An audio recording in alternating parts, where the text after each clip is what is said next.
नमस्कार, जय हिंद, जय श्री राम दोस्तों। शिवम चौधरी ऑफिशियल में आप सबका स्वागत है।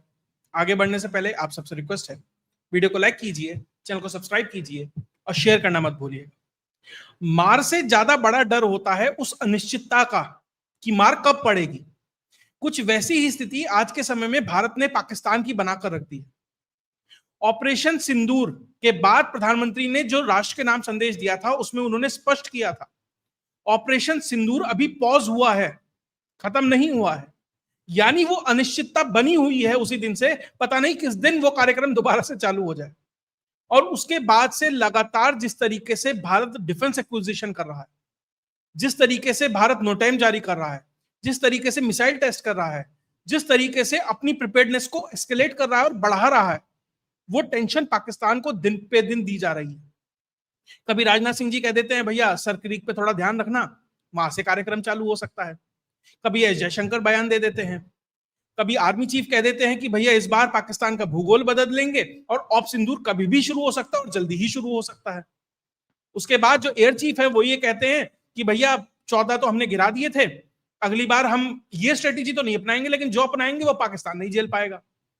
एमईए अलग अलग से बयान देता है। भारत में अमित शाह अलग तरीके से क्लिंजिंग कर रहे हैं नक्सलियों की। तो जिस तरीके से भारत आगे बढ़ रहा है, पाकिस्तान में रोज ये डर बना रहता है कि कल क्या।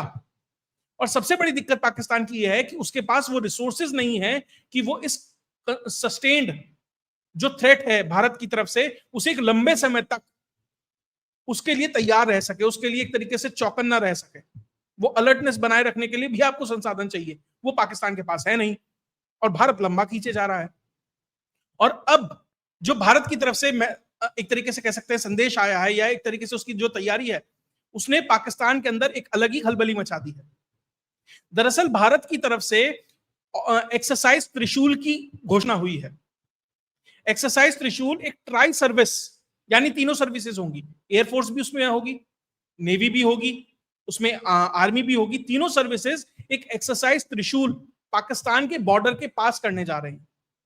और उसका जो दायरा है, अभी आपको मैप दिखाऊंगा, उसका दायरा किस हद तक व्यापक है ये देखकर ही आप समझ सकते हैं कि कम से कम अभी निकट भविष्य में भारत ने इस तरीके से अपने जो जवान हैं, जो अपनी सेनाएं हैं, उसका मोबिलाइजेशन नहीं किया। एक्सरसाइज है बॉर्डर पे, उससे ज्यादा कुछ नहीं है।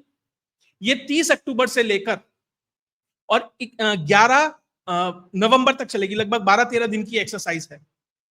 और पूरा का पूरा जो मैप अभी दिखाऊंगा वो प्लस 28,000 फीट तक नोटाइम जारी कर दिया गया है, यानी नोटिस टू एयरमैन। यानी कि इस दौरान ना यहां कोई सिविलियन फ्लाइट उड़ेगी, ना भारत की, ना किसी और देश की, ना कोई मिलिट्री साजो सामान उड़ेगा, सिवाय उसके जो उस एक्सरसाइज में हिस्सा ले रहे होंगे।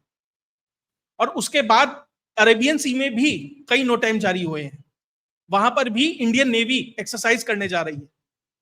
तो जो ये मोबिलाइजेशन हो रहा है ना, जिस तरीके की एक्सरसाइज हो रही है, पाकिस्तान में डर का माहौल है। आज रात को पता नहीं मुन्नी को नींद आएगी नहीं आएगी। उसके अलावा दरअसल इस एक्सरसाइज के माध्यम से, ये उसका मैप है, ये उसका दायरा है, ये जो नोटेम है, जो आपको ऑरेंज कलर में मैप दिखाई दे रहा है, ऑरेंज कलर में जो मार्किंग दिखाई दे रही है, कि लगभग आधा राजस्थान और आधा गुजरात, इस पूरे एरिया में ये नोटेम जारी हुआ है। और जो आपको ग्रीन लाइन दिखाई दे रही है, उसी के रिस्पॉन्स में जो पाकिस्तान है, उसने जो अपनी सेंट्रल पाकिस्तान और सदर्न पाकिस्तान के बहुत सारे रूट्स हैं, उनके ऊपर भी 2 दिन का उन्होंने नोटिस जारी कर दिया। उन्हें डर है भैया कोई इंडिया का कुछ घुस ना जाए, कि भैया एक्सरसाइज के नाम पर वो कहने लगे अरे साहब भटक गए थे, थोड़ा सा इधर उधर हो गए थे, थोड़ा 19-20 हो गया था। तो उन्होंने भी जारी कर दिया है रिस्पॉन्स में, डर में। दरअसल भारत यहां तैयारी कर रहा है जो ऑफेंसिव मैन्यूवरिंग कैसी होगी, यानी कि मान लीजिए हमला करना है, ऑफेंसिवनेस कैसे किया जा सकता है, उसकी तैयारी होगी। किस तरीके से एम्फीबियस ऑपरेशंस हो सकते हैं, यानी कि समुद्र के रास्ते अगर आपको कोई ऑपरेशन करना है, क्योंकि जो सरक्रीक का इलाका है जो गुजरात में पड़ता है, आप दक्षिण में देख रहे हैं, थोड़ा सा जो नीचे गुजरात का एरिया है वो दलदली एरिया है, वहां एम्फीबियस ऑपरेशंस कैसे होंगे उसकी तैयारियां की जाएंगी। मल्टी डोमेन एक्टिविटीज होंगी, यानी कि जो तीनों सेनाएं हैं वो एक साथ काम करेंगी।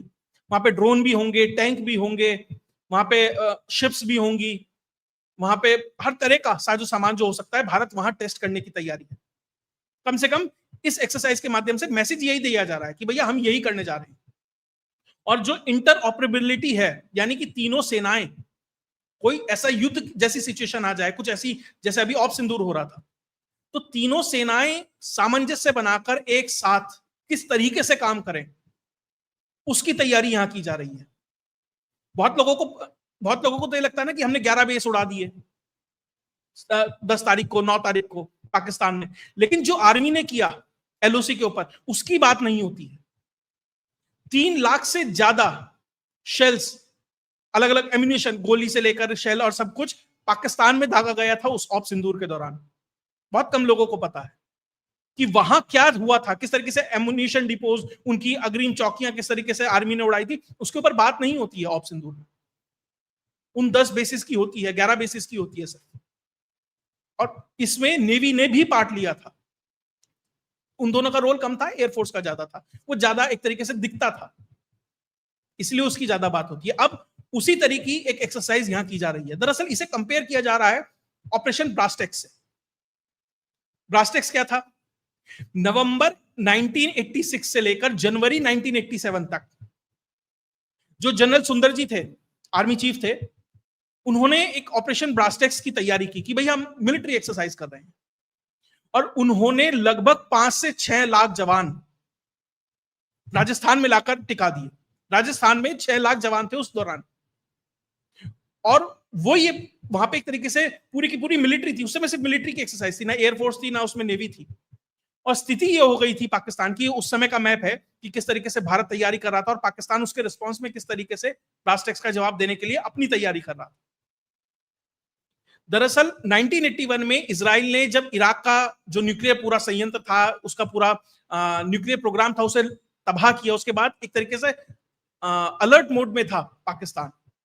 वो डरता था कि भारत भी कुछ ऐसा ही कर सकता है, और भारत उसी को टेस्ट करने के लिए ब्लास्टेक्स लॉन्च करता है। जनरल सुंदर जी, प्रधानमंत्री राजीव गांधी को भी बहुत ज्यादा जानकारी नहीं दी जाती, और लगभग भारत की आधी सेना वहां उतार दी जाती है, और पाकिस्तान की हालत ये हो जाती है, वो यूएस को कहता है भैया बचा लो, आज घुसा भारत, कल घुसा भारत।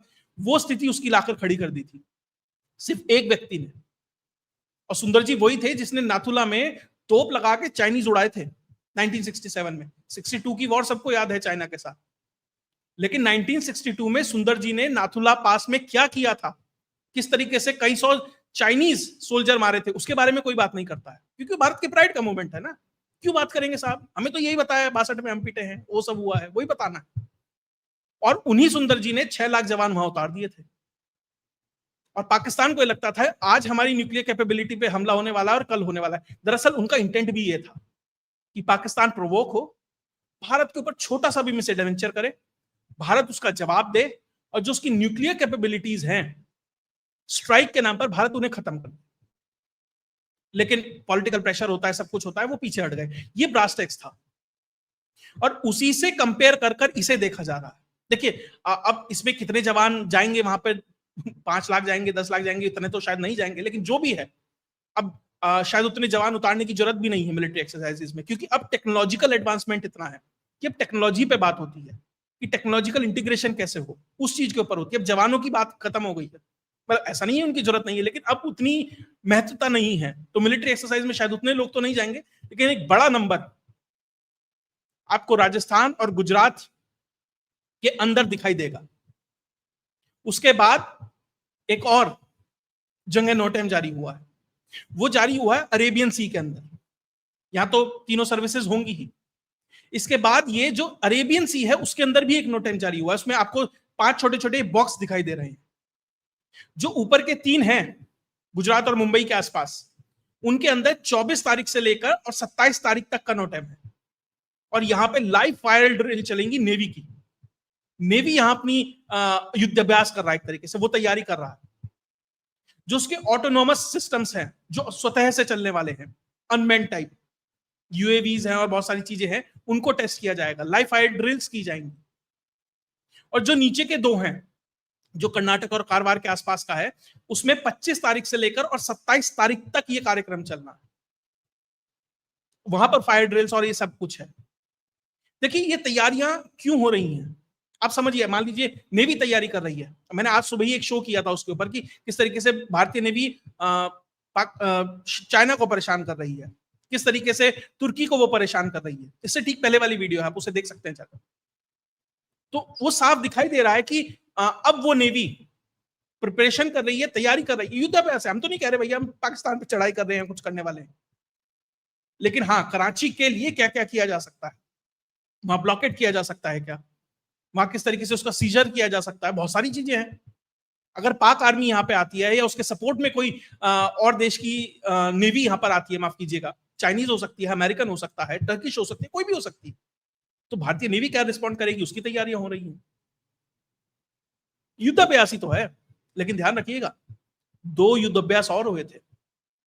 एक चाइना ने किया था कि हम तो भाई थोड़ा सा तैयारी वैयारी कर रहे हैं, उसके बाद गालवान हुआ, और रशिया ने भी एक मिलिट्री एक्सरसाइज की थी, उसके बाद यूक्रेन हुआ था। मैं ये नहीं कह रहा कि भैया 30 तारीख से 11 तारीख के बीच कुछ होगा और फिर होगा, मैं तो मिलिट्री एक्सरसाइज है जो अभी ऑफिशियल है वही है। लेकिन अगर पाकिस्तान कोई मिस एडवेंचर करता है और क्या करने चाह रहा है, क्या सोच रहा है, अभी वो भी बताऊंगा। तो भारत का रिस्पॉन्स किस तरीके से हो सकता है, इसके लिए भी पाकिस्तान को तैयार रहना चाहिए कि क्या क्या भारत की तरफ से हो सकता है। दूसरी चीज, अगर भारत इस तरह के नो टाइम जारी कर रहा है, भारत इस तरीके से एक तरीके से एक्सरसाइज कर रहा है, पाकिस्तान को रिस्पॉन्स देना पड़ेगा। ऐसा तो नहीं है कि वो ये मान के बैठ जाए भाई भारत एक्सरसाइज ही कर रहा है। एक पाकिस्तान के तौर पर अगर सोचे तो निश्चित तौर पर वो अपनी सीमाओं का फोर्टिफिकेशन, यानी एक तरीके से उसे और मजबूत करने का प्रयास करेगा, अपनी सेनाओं को वहां लाने का प्रयास करेगा कि भैया नहीं नहीं भारत घुस गया तो, यानी कि वहां सेना का जमावड़ा उसकी तरफ भी होगा। अब सवाल यह है कि अगर पाकिस्तान अपनी सेना का जमावड़ा इधर करता है तो कहां से लाएगा? अफगानिस्तान की बॉर्डर से लाएगा ना। अगर अफगानिस्तान की बॉर्डर से अगर वो अपनी सेनाएं हटाता है तो अफगानी क्या कहेंगे? अफगानी तो कहते हैं भाई हम डूरन लाइन मानते ही नहीं है, मरगला हिल्स तक, ये इस्लामाबाद तक सारा कुछ सारा हमारा है। तो अगर वहां से सेना हटाओगे और इधर लगाओगे तो क्या होगा भैया तुम्हारा? और मान लीजिए आप अंदर से निकाल के लाते हैं कि भैया नहीं हमें अफगानिस्तान को भी सिक्योर रखना है, इधर को भी रखना है, अगर अंदर अंदर से निकाल के लाते हैं तो ये टीटीपी वाले और बलूची क्या करेंगे आपका? भारत को तो 13 दिन खड़ी करनी है वह सेना है। और क्या चाहता है भारत को? वो कहेगा भैया 1 हफ्ते और एक्सरसाइज कर रहे हैं, अभी मजा नहीं आया, जी खुश नहीं हुआ अभी, ऐसा करो इसे 11 तारीख से 20 तारीख कर दो। फिर क्या करेगा पाकिस्तान? तो ये दर्शा रहा है कि पाकिस्तान किस फिक्स में है। मान लीजिए सऊदी अरब कहने लगे कि भैया वो जो 25,000 जवान भेजने थे, ये यमन के हुती परेशान कर रहे हैं, चल ऐसा कर पहली 5,000 की खेप भेज दे फटाफट। वहां कहां से जाएगा? अब उसे $10 बिलियन आने हैं वहां से। और इस दौरान मान लीजिए कुछ ऐसा हो जाता है और सऊदी सैनिक मांगने लगते हैं, तो पाकिस्तान और सऊदी का वो डिफेंस पैक्ट कहां चला जाएगा? ये भारत कुछ करेगा इसकी संभावनाएं कम है, लेकिन इसका इस्तेमाल करके पाकिस्तान पे किस हद तक दबाव बनाया जा सकता है, यह दर्शाता है कि ये एक मात्र एक्सरसाइज नहीं है। पाकिस्तान के मिलिट्री डिफेंस इंफ्रास्ट्रक्चर के ऊपर किस हद तक दबाव डाला जा सकता है, ये वो है। और भारत कुछ करे और अमेरिका ना आए। अब जैसे अरेबियन सी में हमारा नो टाइम जारी हुआ और सब कुछ हुआ, तो उसकी एक तरीके से मॉनिटरिंग के लिए, सर्वेलेंस के लिए, जो दक्षिण में अमेरिका का डिएगो गार्सिया है, वहां से ऑलरेडी पीए टाइप पोसाइडन उड़ चुका है।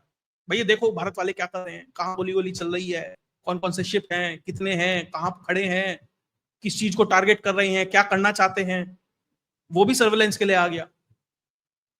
इससे पहले भी भारत ने बे ऑफ बंगाल में एक मिसाइल टेस्ट करने की तैयारी की थी। पहले कहा कि 1400 किलोमीटर की रेंज है, फिर कहा कि भैया 2400 है, फिर कहा कि 3,500 है। अमेरिका भी पहुंच गया, चाइना भी पहुंच गया। अरे साहब कुछ होने वाला है, देखते हैं क्या होने वाला है। अब पता लगा भारत ने कहा जब वहां पहुंच गए हम कर ही नहीं रहे साहब, जाओ वापस। तो किस हद तक नजरें हैं भारत की तैयारियों के ऊपर, यह भी दर्शाता है। और मैंने कहा कि पाकिस्तान मिस एडवेंचर की तैयारी में है। आज के समय में जब हम बात कर रहे हैं तो जो पाकिस्तान की आर्मी का नंबर 2 है, जनरल साहिर शमशाद मिर्जा, चेयरमैन है joint chief of staff committee का, 24 तारीख को दुबई से वो ढाका पहुंचता है।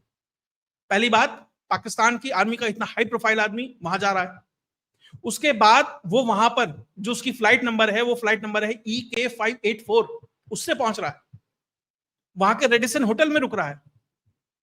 बाकी कौन कौन से होटल कहाँ कहाँ बदनाम है, कौन कौन मारे जा रहे हैं। शायद उसने होटल भी समझ के पकड़ा होगा कि भाई इसी में जाना है, उन होटलों में जा नहीं रहे हैं। और खबर ये है कि वो 6 लोगों की टीम के साथ पहुंचा है, जिसमें उसकी वाइफ है, 2 मेजर है, ब्रिगेडियर है और एक और अधिकारी है। और वो जो चिकन स्नैक है, जो बॉर्डर एरिया है भारत का, उसका दौरा करेगा। और 27 तारीख को जो सिलहट का कैंटोनमेंट है उसके अंदर भी वो जाएगा। तो ये दर्शा रहा है कि पाकिस्तान जो कह रहा था कि अब की बार भारत के ऊपर ईस्ट से कुछ होगा, तो अपने हाई प्रोफाइल कमांडर्स को वहां भेजा जा रहा है। अगर भारत के ऊपर ये दबाव बनाने का प्रयास है,